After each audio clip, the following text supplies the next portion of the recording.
Hello and welcome to Women's Biz Podcast.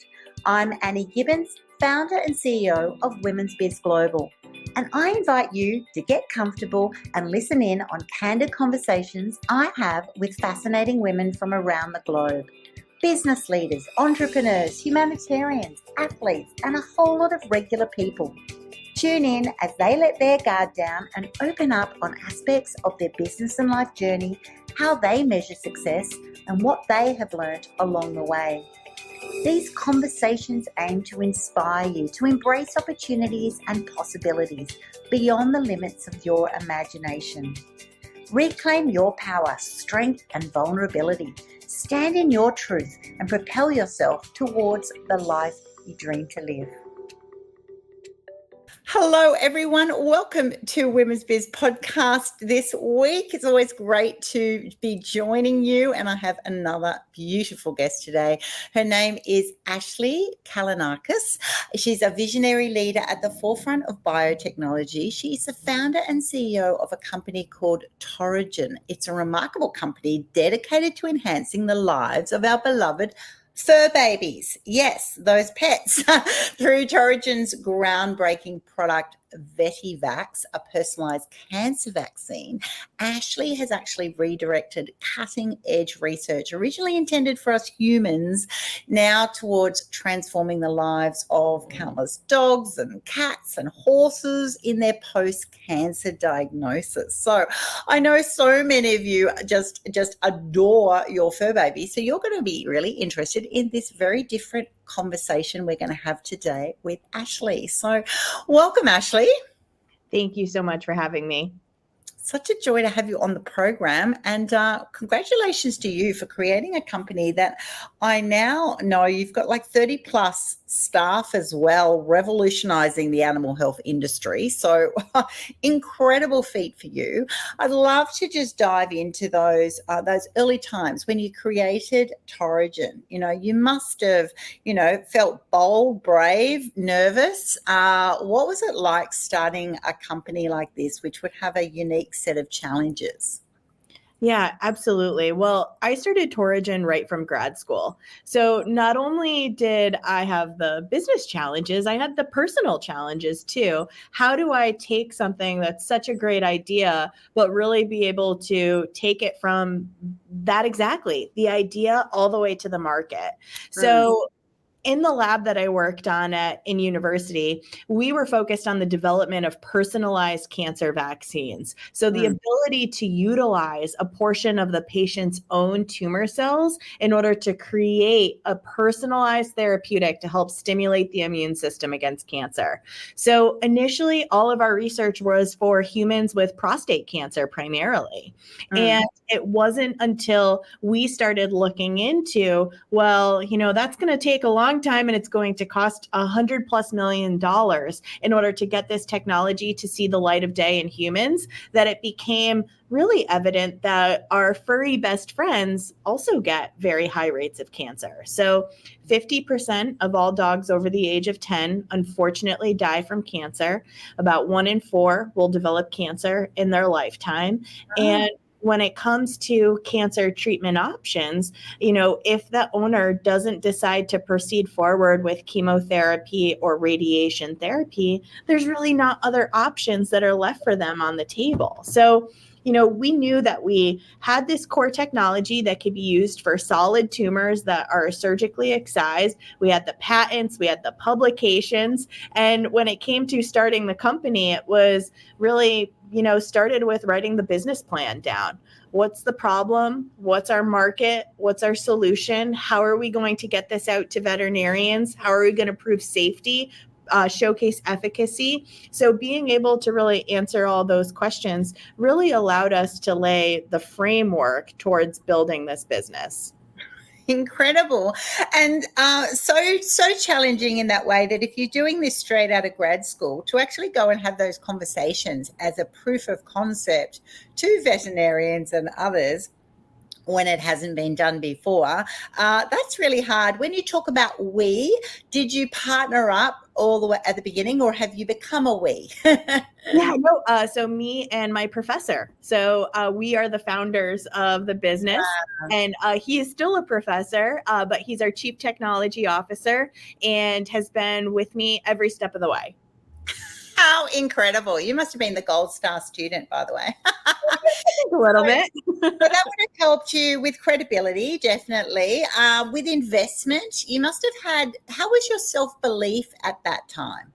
Oh gosh, when I was first launching the company, it was almost zero, right? Because Yeah. I didn't know what I didn't know. And I didn't know anything, right? I had a business plan. I, had the scientific background. I had a little bit of business acumen. But when it came to raising investment dollars, when anyone is looking at the company, the first thing an investor looks at is who is your team. So you have a grad student and you have my professor, right? Like that wasn't enough. So initially, the university was really pushing for us to add in an outside CEO and an outside leader.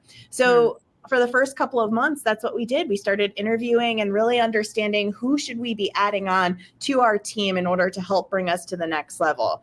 But it really quickly became evident that no one had that passion and that drive like I did in order to advance this business forward. So it took a couple of months, and it really took me stepping into myself in order to say, I could do this. I know that I can build a company around this, and I'm going to be the only one who's signing up for the ramen noodle dinner for the next 6 months in order to get this done. And I believe in myself that I can take this up to the next level.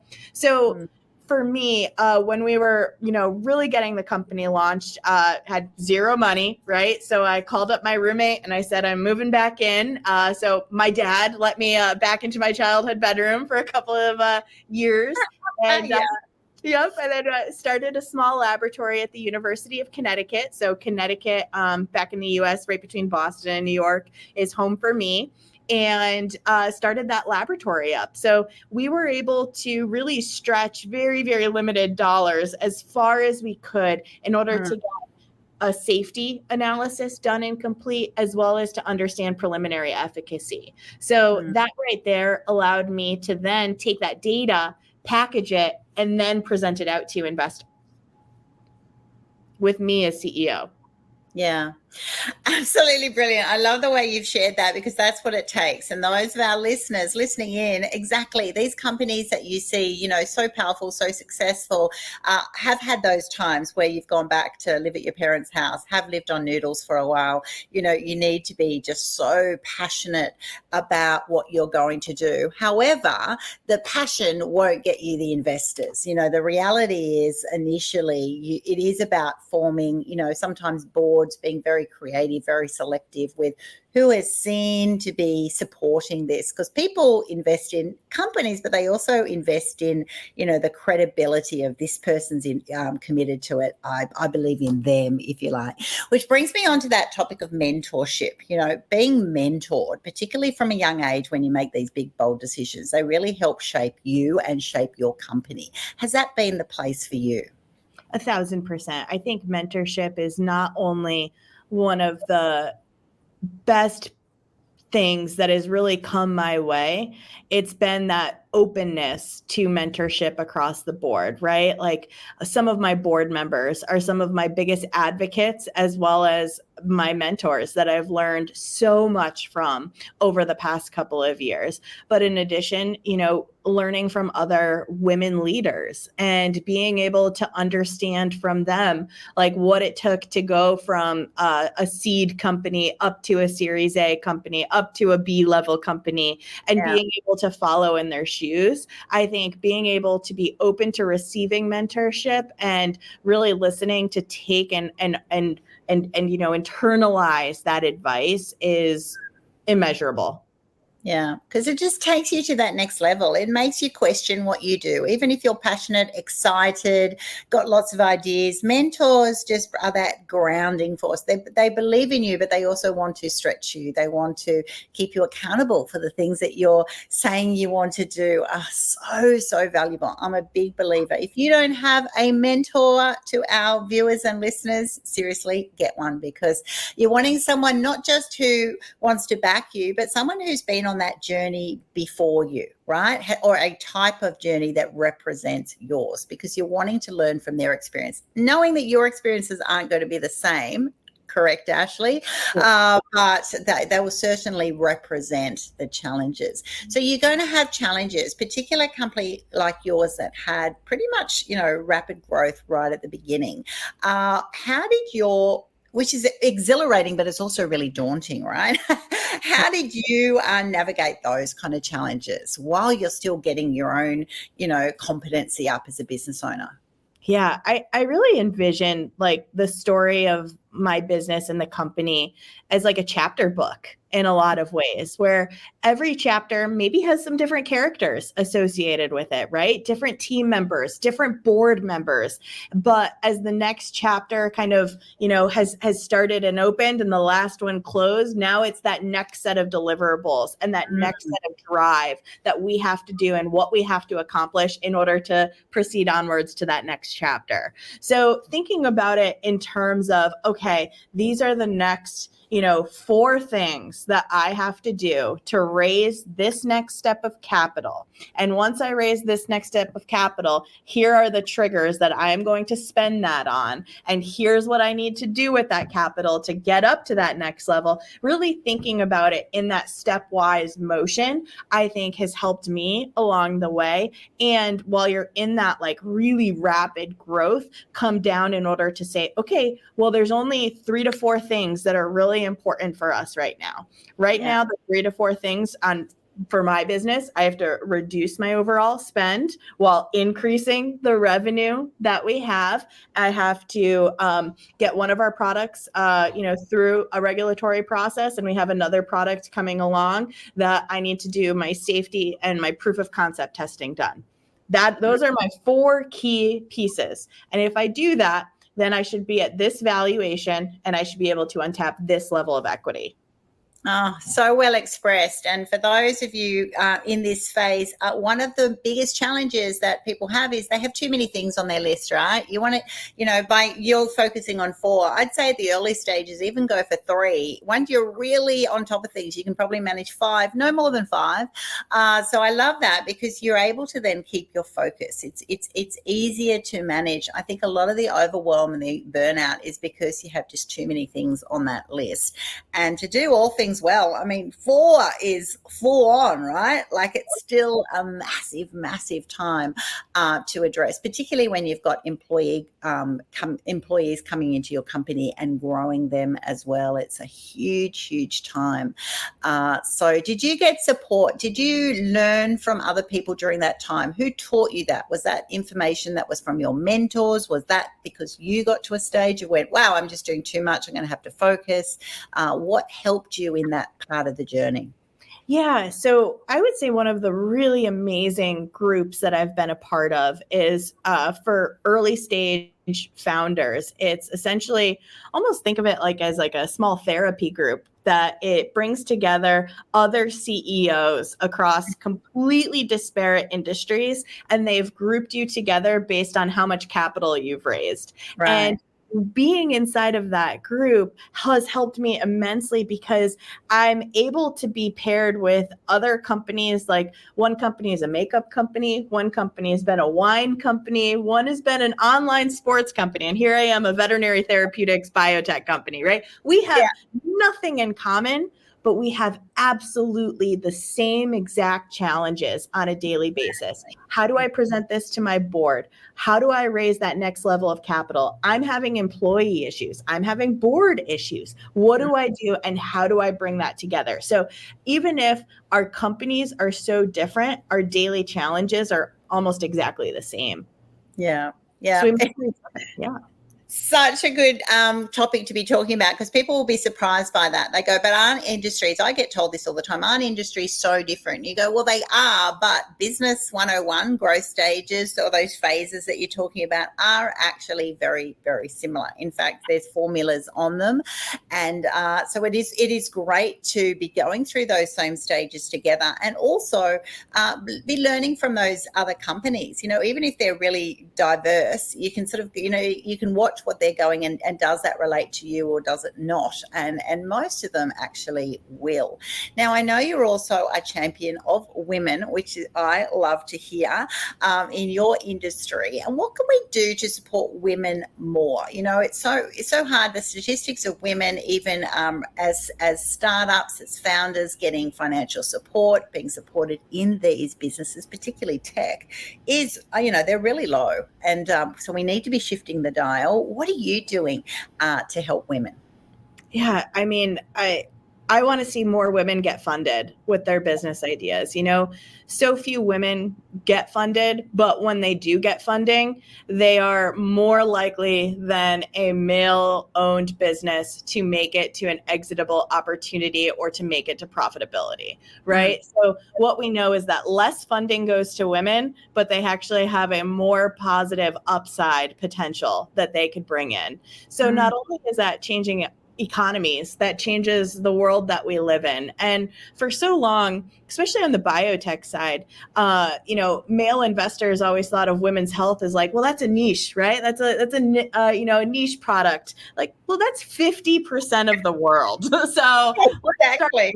And really understand that, when it comes to women getting funded, we need to support each other. So I love running through business plans, investor pitch decks, understanding the model, and being able to be that advocate for someone, just like I was when I didn't believe in myself to be CEO, for someone else to look at me and be like, well, if she could do it, how can I do that? And I want to help be that cheerleader for that woman in order to be like, of course you could do it. Like, you have this. This is your company. This is your science. And don't dilute yourself. Don't dilute yourself. I'm going to write that down, everyone. Put it on a little Post-it note and stick it on your mirror, stick it on your fridge, because often we get intimidated. You get those moments. You go, oh, okay, well, other people say someone else would be better, someone else would be amazing, and sometimes that is necessary while you develop those skills. But also, back yourself. If this is your brainchild, and you're like going, yep, I'm going to do that. I'm going to partner up appropriately, but I am going to rise to the occasion. Now, you must have had so many tough days, right? Because everybody does. And amongst the challenges and the hustle of building Torigen, do you have some standout moments or achievements that you went, you know what, this is why I do what I do? I mean, I think for me, it's the owners that we help, right? Like, it's the Christmas cards. I have one right here. Like, I received a Christmas card from a family, and I looked at them like, I don't know these people. But then attached to the back was a note on how we help their cat and how their cat is here to have another Christmas because of what we were able to provide them. And I'm like, oh my gosh. So for me, it's those moments. Like, after hours, I love to be the one to answer the phone because it's a pet owner or it's a veterinarian that's calling, and it helps me like connect to my customer a little bit more, right? They don't need to know they're talking to the CEO. I just help answer their question in the best way I know how. And I can bring it back to my team in order to be like, hey, I heard this, and how are we answering this? So, it kind of helps really provide that full 360, but like, man, like, being able to help a pet with a terminal or a really heavy diagnosis live just a little bit longer means the world to me. And I love what I do every single day. So I would say that's my North Star. And, I write down a lot of the good things. Like, I have a list that it's just like, what is something good that happened that I can go back, like, if I'm feeling down, and just like, all right, let's read the top few. And I'm like, all right, we're doing some good stuff. Because like, I think every day has its ups and downs in entrepreneurship. Some days are, you're riding high and the others are you're the lowest of the lows, and it can happen within the same hour sometimes. Like, you don't know what's going to be thrown at you, but being able to kind of center yourself and really understand, like, okay, I'm doing this for the right reasons. That's what matters. I can feel your passion for your business. You're so those people on the phone are lucky when they receive you at the other end, and I'm a big fan of that too. Not that you should be always on the phone, but just to tap in as business owners. I tell you what, it helps you really connect with your customers, and also just allows you to feel the pulse. Are you still on track? Are you still meeting their needs? Because it does give you a different perspective. I also love that view that I've had that so many times that someone sort of says, "Oh, I can't believe I've been put through to the CEO." They automatically assume you're too busy for them. And it's really nice. You go, "Oh, no, I actually want to speak to you. I want to hear your feedback." It's a wonderful, refreshing attitude to have. Now, those ladies listening, watching in maybe on YouTube or LinkedIn Live, who are aspiring to be an entrepreneur, they want to start their own business, but they're like, there's just so much to learn. I don't know if I'm up to it. What advice do you have for them? Yeah, I mean, I really think it's jumping with 2 feet right in. I think it's, if you're just dabbling a little bit and you're kind of scared, then you're going to make decisions that are going to always be guarded. And when it comes to really launching and starting your own business, making sure you're checking those check boxes, but that when the time comes, you're jumping in knowing that you have a full cushion around you in order to help you. You can have mentors, you can have business plan support, you can have a review of your pitch deck if you're going out to raise money. If you don't have to go out and raise capital, that's fantastic. Envy of that. How are you going to make money? What are you going to do in order to get your first customers and to get them to repeat? And how are you going to leverage that? I think sometimes there's a fear of not knowing everything. And you're never going to know everything in entrepreneurship. That's number one. There are challenges that you are going to face that you will never know will come up until they do. But it's about being able to have that, wherewithal in order to really weather the storm, because it's a really awesome ride once you get above those storm clouds. Yeah, beautifully said. Yeah, exactly. Get people behind you. Women's Biz Global are here to help you. Other people are here to help you. Definitely just reach out if it's on your heart. If that burning desire is on your heart, you've really got to just launch in, right? But with that, don't do it naively. Get supported. Get that team around you. And I love the way you've done that. And I love the way you're supporting other women in doing that, because it is that attitude, isn't it? It's like every day, it's more like I am, putting that parachute on. You go, I'm going to have to put the parachute on. Like, that's the biggest thing. I don't know where I'm going to go and what I'm going to learn. I'm going to steer it different ways, right? But that's part of the thing. But if you don't put the parachute on, you're just going to flounder. You're never going to get started. You're never going to have those challenges. You're never going to have that learning, right? Mm-hmm. I think a big part of this is actually being confident enough to go, it's going to be a big learning curve, and I'm okay with that, right? Yep. Do you find that, you just want to go, I'm going to assume, instead of assuming that I'm going to be fine and I'm going to be good enough, it's actually turning it around and saying, I'm going to assume that I don't know a lot of things, and I'm going to learn a lot along the way. And I probably will do some pretty funny things, that in hindsight go, that wasted a lot of time. That wasted a lot of energy. That actually sucked up money that I didn't really want to lose. But it's then a lifelong learning, right? You put them into your toolbox, and then like moving forward, you're like, oh, it's like a no-brainer. I can see it so clearly. Suddenly you got that parachute on, you're just like flying around going, oh, now I'm directing the flow. Now I know I'm going to land right there, instead of, hoping I kind of have a safe landing, or I actually know where I'm going to go. So what's the future for your business look like? Oh, wow. I mean, knowing where I'm going to land, right? We're in a lot of different conversations right now with other animal health strategic companies, which is just super exciting. And I think that really is going to allow me to fine tune what I want an exitable opportunity to look like for the business. So we're raising capital, as always. And, I think once we're able to raise this next round with the strategic conversations that we're having, it's going to be how I'm preparing the business for an acquirable event. So I think we're at the chapter that we're writing. It's not next to the end of the book, hopefully not, because I think there's still so much fun to have. But I think it's about, where do we want the growth trajectory to really be able to take off? Because I'm a small company, I have a small team. If I can go from my 8 team members selling our product to 300 members selling this product, that's going to be a better success overall for the product that we have. And that's what I want to, put in the hands of someone else to help grow. Yeah, you're a classic founder, absolute classic founder, Ashley. I love it, because those other listeners will be going, oh, but don't you want to have this business forever? Like, a lot of people go, if I'm passionate about it, yes, that's what I want to have till the day I die. Actually, no.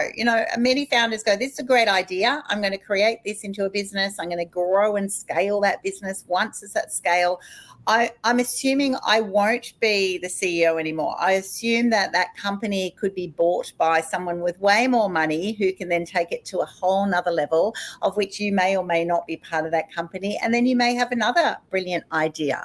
And that is the cycle of, a true founder. Even for you at the moment, being a CEO of your company, so many of our listeners might not realize this, but founders, it's not automatically assumed. Once you get to a certain level, your board can actually appoint a different CEO of your own company. It's mind-blowing for many people. Go, what? But it's my company. Yes, but are you the best person to take that company to that next level? And passion isn't enough. You've got to get those skills. You've got to acquire them. And that's exactly what you've done, Ashley. Congratulations to you. So much advice to our listeners.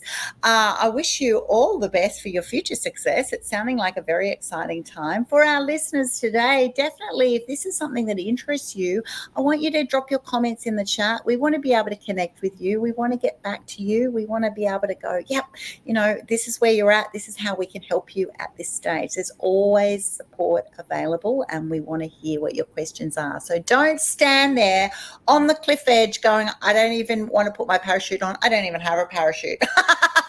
I need some support and guidance, and that's what we're all about. We're here about supporting women, telling you to be brave and bold, but also to be equipped, so that we want to equip you for your future success. Fantastic. Thank you so much for being on the program today, Ashley. It's been a really engaging conversation. Absolutely. Appreciate it. Thank you all. Thanks so much for tuning in to this episode of Women's Biz Podcast. I'm Annie Gibbins, founder and CEO of Women's Biz Global. And if you would like to fast track your future success, pop on over to womensbizglobal.com, where you can find out how our coaching, media and publishing opportunities are helping women just like you to become and be seen as the trusted authorities in their niche. Inquire today and start reining in the abundance you desire.